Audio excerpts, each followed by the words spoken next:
Salute, salute. I got two stories for y'all today, man. One is about a passed out robber, and the second one is about a pistol packing McDonald's employee. Let's get it.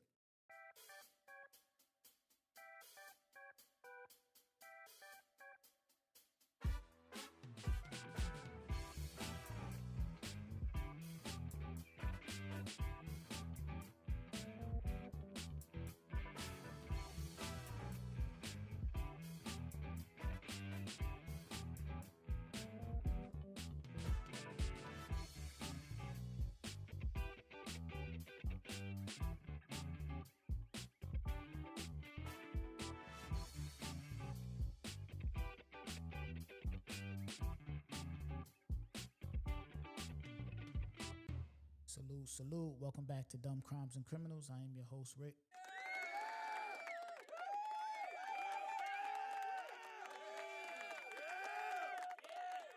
You're now tuned into the funniest true crime podcast in the world. You already know how I do the air horns is to let you know I'm in the building. We are back in the building, man. And like I said on the intro, I got two stories for y'all today. I'm gonna tell the bank robber story first. I've done a couple of bank robbery stories in the past. If this your first time coming across the podcast, please check out the back catalog, man. Listen to those episodes; they're funny. Like I said, man, when you're going into the bank, man, you're trying to rob a bank. You never know what's gonna happen once you get inside the bank doors. You know what I'm saying? Like they got all type of technologies. They could press a button, silent alarms, lock you in there. You never know who's in the bank. You know, you could be going in there to rob the bank and it's a cop in there. You could be going in there to rob the bank and it's an off-duty cop in line with a gun that's gonna shoot you down. That may happen. Security card, gun on them might shoot you down. You never know what's gonna go on when you robbing the bank once you get inside them doors, right? Now, today, 39-year-old Ohio man attempts bank robbery. Okay, my man name is Robert Strank from Dayton. Now he got a history of robbery convictions. So I guess this is his thing. This is how he get to his money. You know what I'm saying? He has a history of convictions. He went up into the Huntington Bank in Beaver Creek, Ohio. Okay, I never been out there. Salute to Ohio. I drove through Ohio, but I never been to any particular places in Ohio. But salute to Ohio. Okay, now here's the thing. During the robbery, he passed out due to a medical condition. Now, I'm unsure what this medical condition is, but it caused whatever this medical condition is, it caused him to pass out. Now, if you know you have some type of medical condition, why would you go and rob a bank? You know what I'm saying? Your heartbeat is failing, like your heart, I don't care how many times you did it.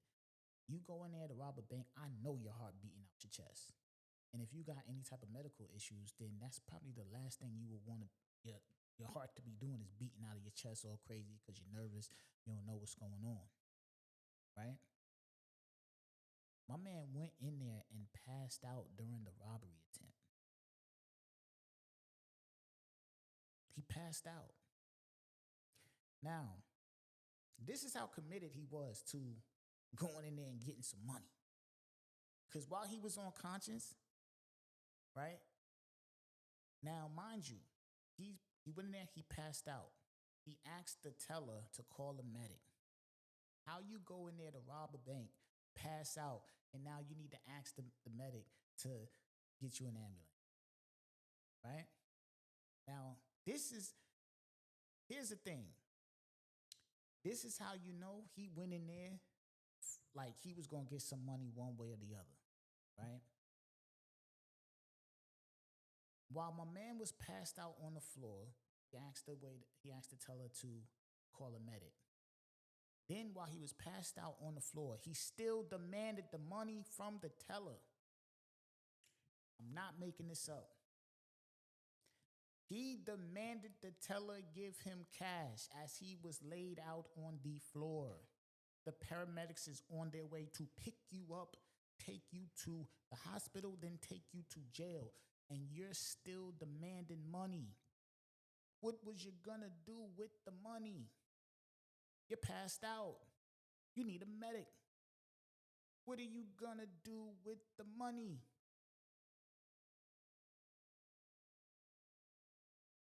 I don't understand why you still demanding money. You just made a fool of yourself. You tried to rob a bank and passed out. You just made a fool of yourself. The medics are coming to pick you up and take you to the hospital. And you are still trying to rob the bank from the ground. I don't know what he needed this money for. I don't know how bad he needed this money. Like I said earlier, this is his thing. Robbery is his thing because he got a string of convictions, right? But I've done some funny robbery stories, but being passed out on the ground, dizzy and delirious, and you're still asking the teller to hand over the money while the paramedics is coming to pick you up and take you to the hospital is ridiculous. Is beyond ridiculous. You know what I'm saying? Like, let's just say this. Let's say she gave you 10,000.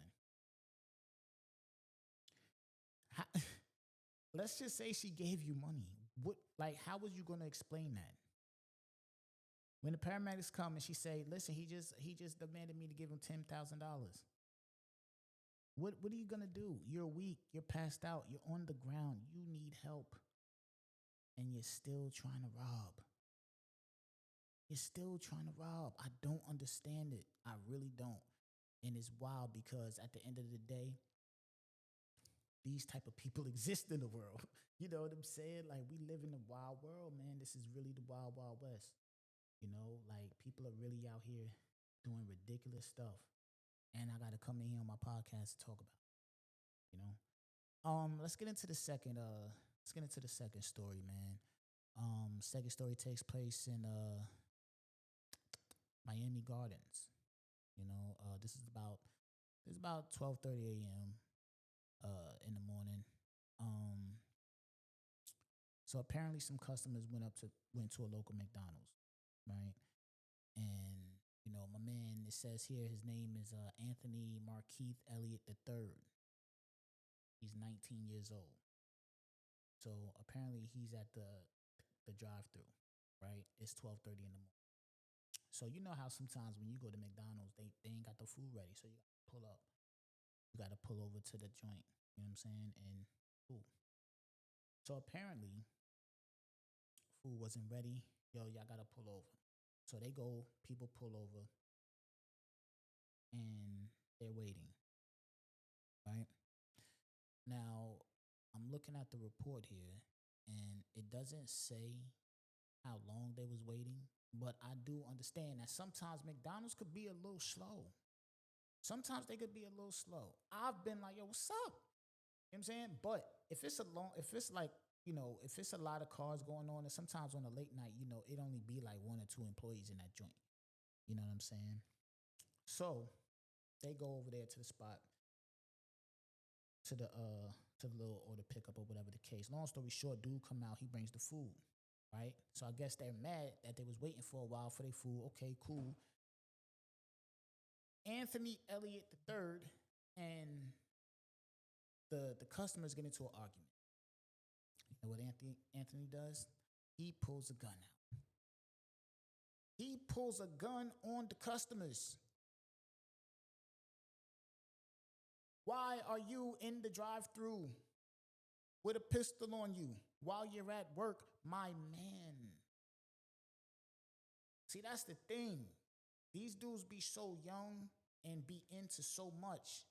Like, if you can't go to your job without a gun on you, you working at McDonald's. If you can't go to McDonald's and do your job without wearing your gun, you need to get out the streets. Then on top of that, why would you pull your gun out in the McDonald's parking lot that you work at, that they got all your information? My man, they know where you live. They know your name. Like, they have your name and address on file. So you pull a gun out on this customer who's going to call the police. They're going to say, hey, this guy here at the McDonald's drive-thru just pulled a gun out on us. They're going to say who. They're going to go into McDonald's. They're going to look on the camera, see, oh, this guy here, Anthony, he's working. He pulled the gun out. Now he's arrested over a damn argument. Why? It's not necessary. People got to learn how to walk away. This is dumb. This is a dumb crime. Why do you have your gun on you at McDonald's? And why you pulling your gun on people that's upset that their food took mad long? Yo, take the food. I'm out, man. You could have gave them their food and walked away. Here, it ain't my fault. Here's your food, and I'm walking away. Especially if you know you got a pistol on you. Especially if you know McDonald's got all them cameras. Especially if you know that these people got your name and address, my man. Knowing you got a gun on you, give them their food and walk away. You don't need to engage in a back and forth argument. Just give them their food and walk away. You have a gun on you and you're at work. These people hand you paychecks. They know where to tell the cops to go get your ass. This is a dumb crime. It could have easily been avoided. You know what I'm saying? And that's the problem. Like, people don't look to avoid things. You know, they just go. They just go 0 to 100, 0 to 1,000. You understand what I'm saying? Like, people just go 0 to 1,000 that quick, and it don't be necessary. It really don't. It don't be worth it. It don't. You know, people out there, please, man. If you gotta have a gun on you while you working in McDonald's, maybe McDonald's ain't the job for you. You need to be somewhere in a tuck, in a warehouse somewhere. Like, if you're gonna worry about who might pull up to this drive-through window and try and get at you, and you gotta bring your gun, you need to be working off the grid somewhere, my man. McDonald's ain't the job for you. It's not. It's not. If you into that much street stuff and you feel like I got to bring my gun to McDonald's, you need to go be in a tuck somewhere. And I cannot believe that you pulled your gun out and was about to shoot these people in a parking lot of the job you work at. That's just wild to me. I can't believe it. You know what I'm saying? I can't believe it. Very unfortunate situation, my man. You're 19. You know, you got a bunch of charges now. And again, man, you got to think smarter. You know what I'm saying? One thing I'm not doing with nobody is arguing at 12:30 in the morning over the McDonald's. You know what I'm saying? Real talk. And if I felt that way, I'd have just pulled around like, yo, y'all taking too long. Let me get a refund. And just dip. You know what I'm saying? Like, that's the thing, too. Like, we ain't got to be sitting here arguing over no burgers and all that. You know what I mean? For real. We ain't got to do that. McDonald's is not that good for you to be sitting there arguing over the McDonald's. You know what I'm saying? Everybody know when you go to McDonald's at a certain point in time, it might be 2 workers in that joint. You know what I'm saying? So they cooking, they doing the register. Give them some grace. Just give them a little bit of grace. I don't know how long you was waiting, but at the end of the day, it ain't worth no arguing, man. You know, we don't got to argue over dumb stuff all the time.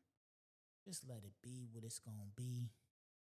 And Anthony, once you come from up under the situation, leave your gun at home when you go to work. Do not do this again. These people got all your information. They see you on camera. They know where you live. Let's use our thinking caps, people. This is Dumb Crimes and Criminals. I am your host, Rick. If you got a funny crime story you want me to do on the podcast, please send it to the thedccpodcast@gmail.com. This is the funniest true crime podcast in the world. I am still in the process of trying to grow my community. Every day I'm getting more listeners and more subscribers, and I appreciate that. Let's keep spreading the word. Let's keep, sharing the podcast, whatever y'all doing. I appreciate it. I really do. Again, if you got a funny crime story you want me to do on a podcast, send it to the thedccpodcast@gmail.com. I'm out.